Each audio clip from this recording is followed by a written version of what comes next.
Hi everybody, welcome to another episode of the Foodie. So today I have a very nostalgic recipe to share with all of you. So my grandfather commanded the invincible Gorkha regiment, and my mom, while growing up, savored the Gorkhali chutney on many occasions. The chutney is a very popular side even at our dining table, and I would love to share this very special recipe to me with all of you.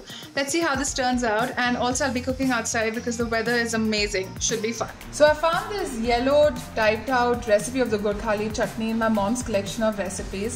And let's see what all do we need from the fridge for the chutney. First up, we need some boiled potatoes. I have some boiled potatoes here. Next up, we need some kheera and tomato, which would be in the vegetable basket here. I have some kheera, tomato. I'll take some nice red tomatoes. I'll have to see. Oh, we also have some hara dhania, which I'll need for the chutney to add that freshness. And I need some green chilies. Here, I have a jar of green chilies.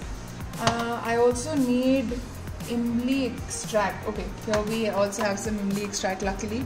This will be added to the chutney to add that tangy taste to it. Now let's head for the spices. And now we're dry roasting some red chilies, coriander seeds and til. Roasted til is the main ingredient of the chutney. It adds that nutty flavor to the chutney. Just roast it lightly till the aromatic flavor comes out.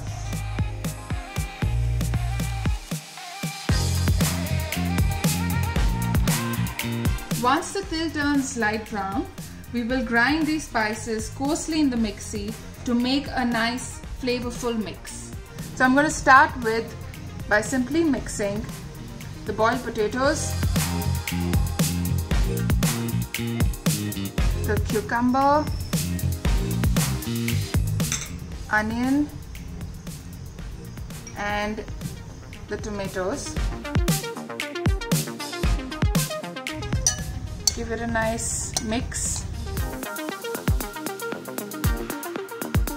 Adding the salt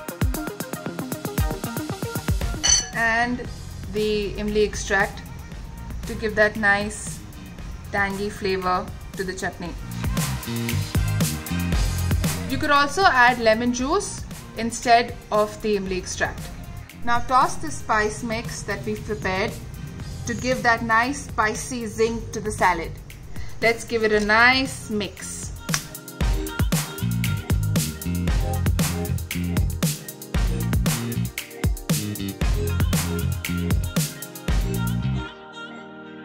Lastly, we need to prepare a tadka to add to the Gorkhali chutney. For that, we need to heat the mustard oil and deep fry some green chili till they become crisp.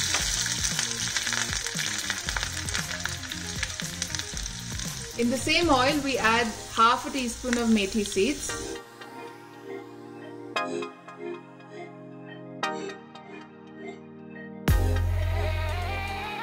the mustard oil adds a unique pungent flavor and aroma to the dish.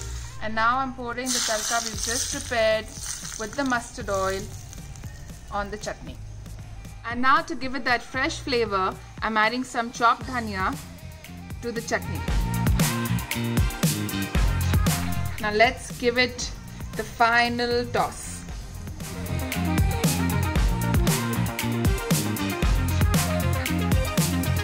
And now we have the Gorkhali chutney ready. Traditionally, it's served with saved roti, which is made of rice flour. It goes very well with the spicy and tangy Gorkhali chutney.